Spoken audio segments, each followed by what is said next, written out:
반갑습니다. 오늘은 바벨론이 받을 심판이라는 제목으로 말씀을 드리겠습니다. 예레미야 50장 1절의 말씀에 여호와께서 선지자 예레미야에게 바벨론과 갈대아 사람의 땅에 대하여 하신 말씀이라. 바벨론에 대한 예언인데요. 그 큰 성 바벨론이 망한다는 예언입니다.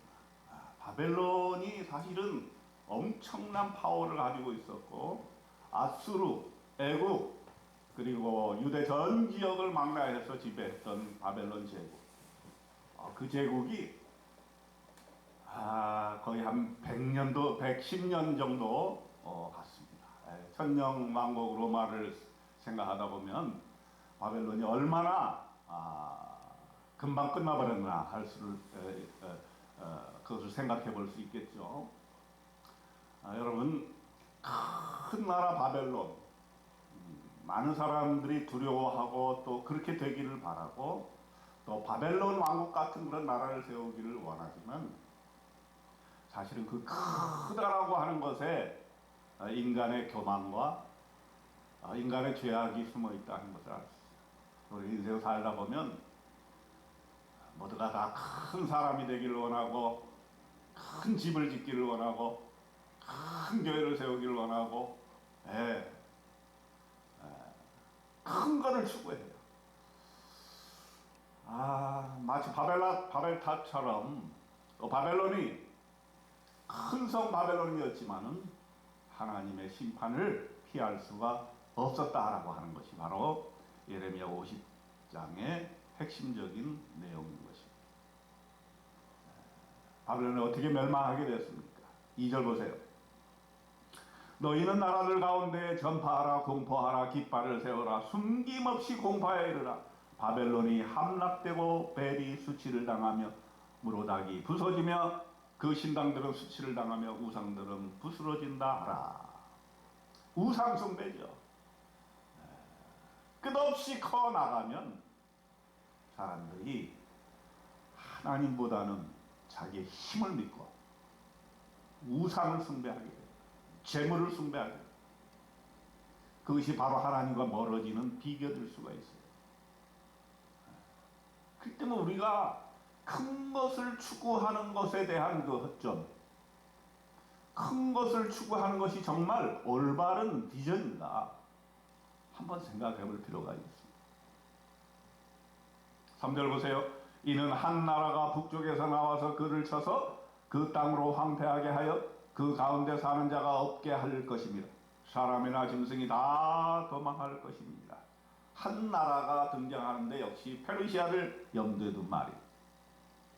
북쪽에서 나와가지고 바벨론을 친다라. 그 큰 성 바벨론, 아무것도 아닌 것 줄 알았더니 그 페르시아가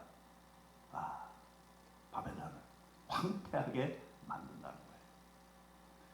참 이 역사의 흐름을 우리가 살펴보아야 됩니다. 하나님이 바벨론에 대해서 어떤 생각을 하고 계십니까? 하나님은 어떻게 또 페르시아를 들어서 쓰시는지. 우리가 기도할 때, 나라와 민족을 위해서 기도할 때에 주변 나라들, 일본, 중국, 러시아, 미국, 대만, 모든 나라들에서 하나님이 가지고 계신 계획이 무엇일까? 이것을 놓고 기도하고 이 국제 정세에 대해서 하나님의 눈과 믿음의 눈으로 살펴보는 것 매우 중요한 것이죠. 왜 그러냐면 우리가 그러한 관점을 가지게 되어질 때 우리가 우리의 투표권을 어떻게 행사해야 되는지를 알게 될 것입니다. 나 한 사람은 작은 것 같지만 그 한 사람의 표가 이 역사를 이끌어가는 놀라운 촉매자가 될 수 있다는 사실을 우리는 알아야 됩니다. 나 하나는 너무 부족하다. 나는 너무 작다. 이렇게 생각할 필요가 있어요. 작은 것. 바로 거기서 하나님의 뜻은 실현이 되는 것입니다. 4절 보세요. 여호와의 말씀이니라. 그날 그때에 이스라엘 자손이 돌아오며 유다 자손도 함께 돌아오되 그들이 울면서 그 길을 가며 그의 하나님 여호와께 구할 것이며 그들이 그 얼굴을 시온으로 향하여 그 길을 물으며 말하기를 너희는 오라 잊을 수 없는 영원한 언약으로 여호와와 연합하라 하리라. 이 작은 나라 이스라엘이 그동안 포로로 끌려가서 바벨론에서 고생을 했지만은 이제 하나님의 때가 참에 하나님께서 돌아오게 해 주셨다. 그들은 울면서 여호와께 구하였습니다. 시온으로 그 얼굴을 향했습니다. 그러면서 하나님께 그 길을 물었습니다. 하나님, 우리 민족이 가야 될 길은 무엇입니까? 라고 물었습니다. 그리고 여호와와 연합하는 것 이외에는 이 민족이 살아갈 길이 없다는 것을 알게 되었던 것입니다. 그들은 마치 잃어버린 양떼와 같았습니다. 6절에 보세요. 내 백성은 잃어버린 양떼로다. 그 목자들이 그들을 곁길로 가게 하여 산으로 돌이키게 하였으므로 그들이 산에서 언덕으로 돌아다니며 쉴 곳을 잊었다. 우리가 큰 성 바벨론만을 추구하게 되면은 잃어버린 양떼처럼 길을 잃게 됩니다. 쉴 곳을 잃어버리게 됩니다. 그러므로 바로 여러분이 서 있는 그 자리에서 내가 하나님의 몫을 어떻게 담당해야 될 것인가를 생각해야 됩니다.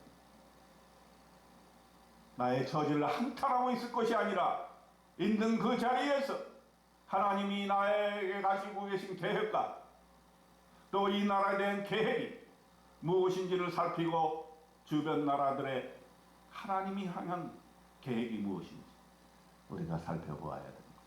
7절 보세요. 그들을 만나는 자들은 그들을 삼키며 그의 대적은 말하기를 그들이 여호와 의로운 조소시며 그의 조상들의 소망이신 여호와께 범죄하였음인즉 우리는 무죄하다 하였느니라. 너희는 바벨론 가운데서 도망하라. 갈대아 사람의 땅에서 나오라. 양떼에 앞서가는 순염소같이 하라.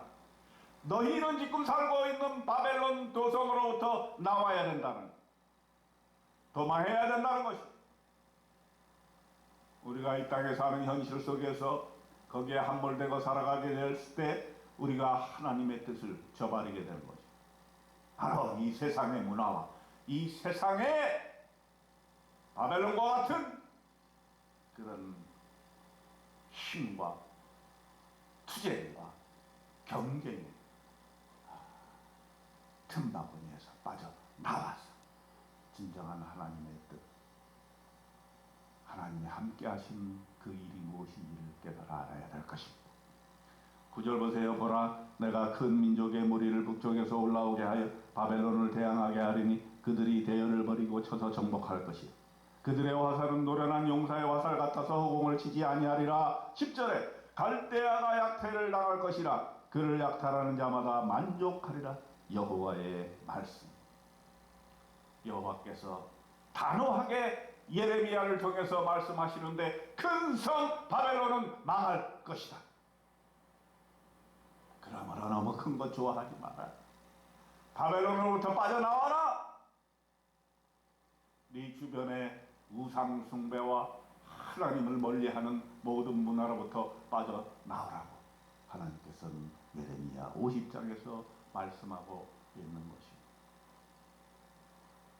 여러분, 오늘 하나님께서 주는 메시지를 다시 한번 성찰해 보시기 바랍니다. 나는 정말 너무 큰 것만을 추구하지 않는 것, 큰 비전, 많은 것. 그렇지만 하나님의 뜻이 과연 거기에 있을까요? 하나님이 정말 큰 것을 원하실까요? 하나님이 많은 것을 원하실까요?